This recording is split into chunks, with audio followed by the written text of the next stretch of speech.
Kung atong lantaw ang maong karsada, makita nato nga maayo yung pagkatunga. Ang pangutana, nganong natunga kini?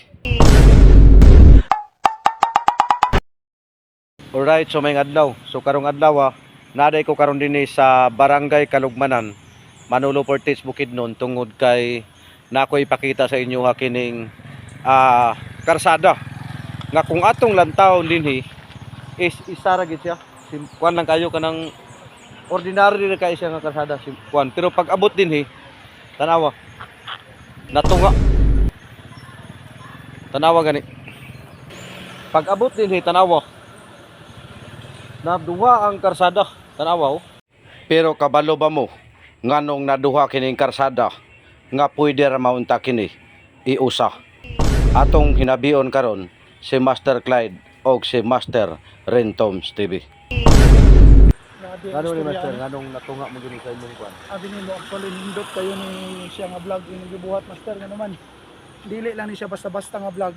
Kundi daghan kayo masayiran ang tao. Kay kini nga karsada nga nang gipikas ni ang rason gyud is tungod sa pagpalangga sa atong kinaiyahan. Kay kun wala ni gipikas, dili na nimo na makita kanang mga dagko yung mga kahoy. Matod palagi kuno ni Rentoms TV, ang pagbuhat sa kalsada dali ra.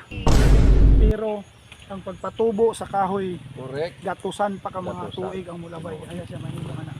usahay mag-ingon ta nga sa panahon sa wala pa kay sakuna, putol wala pa yung mga putol kay para lang gid sa improvement. Pero pag moabot nga naay mga sakuna, mo ingon dahil nga kinsa may namutulaan ni ngano man ning nagbaha man ni Muna diha. so dili na to hulaton pa nga pag may mga baha nga putol na ang mga kahoy. So mao ni siya. Hawa man ta diri sa kalibutan Master. Unta sa sunod nga mga henerasyon ila pa ning mapuslan. Mapuslan ta Kini- gyapon. Kini So, ang mo mga ni- baliti, baski apo ni Imsak Place makita pa. So mao ni hinungdan nga gipikas ang karsada. Pero pag abot ani sa unahan, nibalik siya og parehas og ingon ani. So para may bala na to, let's go kay atong lantawon. Mao ni dinis sa pikas, keep right this way kani nato makita. Kay ato ging lantawon kung unsa gid ka tinuod. Kay sama sa giingon ni Master Clyde ug ni Master Rentoms nga 100 years pa ayha pa ka makabuhat og ingon ani kadagko nga kahoy. Samantala pag maghimo ka og karsada pwede ra humanon sa isa ka semana, di ba Master? Pwede ra humanon sa isa ka semana ang paghimo sa karsada. Pero ang pagpadako aning mga kahoy 100 years pa ang kadugayon. Mao na hinungdan nga gipikas kining karsadaha, gitunga nga maura gyapon ang sistema. Pero ang luyo nini, before kini nahimo adunay usa ka tawo nga nagpugong gyud nga unta kung himuon man galing nila nga buhatan nila kining karsada, unta mapangitaag pamaagi. So morning sistema, muni siyang istorya nganong naingon ani ang karsada dinhi sa Barangay Kalugmanan, Manolo Portis, Bukidnon. Karon is makita nato ang porma gyud nga taas na gid kaayo nga kung gikan ka didto katong layo pa magidon sa ilo. Karon ni anami dinhi sa duol sa sangkuanan sa maong nagsanga nga karsada.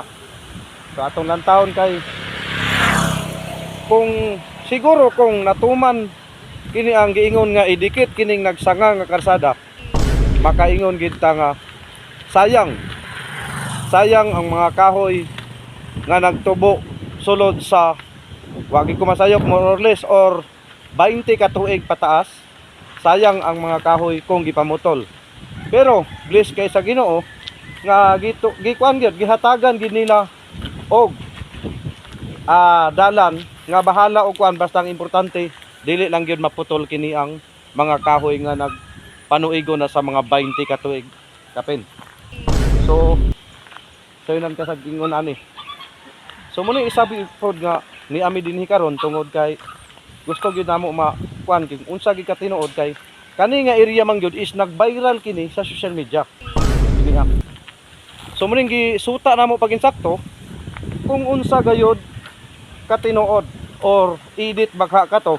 Pero karon kami naging mismo ang nakasaksi kauban sa akong mga amigo nga kining dalana gihimo kini para usab sa kalikasan o kinaiyahan nga dili maputol kining mga dagko kay nga mga kahoy dinhi mismo nga nastunga sa kalsada. Okay? So sangko na ta dinhi sa unahan. Okay guys, so karon naanagid ta dinhi sa pikas nga bahin. Nga kung atong makita ni balik na usab og kabuo kining maong karsada. So meaning, ang ilahang gilikayan gyud is kanira gyud ang mga kahoy nga naglinya dinhi mismo sa tunga sa karsada. So okay, kung niabot ka manggaling dani nga video, paki-comment kung unsay imong maistorya o angay ba siyang putlon para madikit ang karsada o magpadayon siya nga ingon ani ang porma. O palihog na lang po dayon ko og share para makita po sa uban. God bless.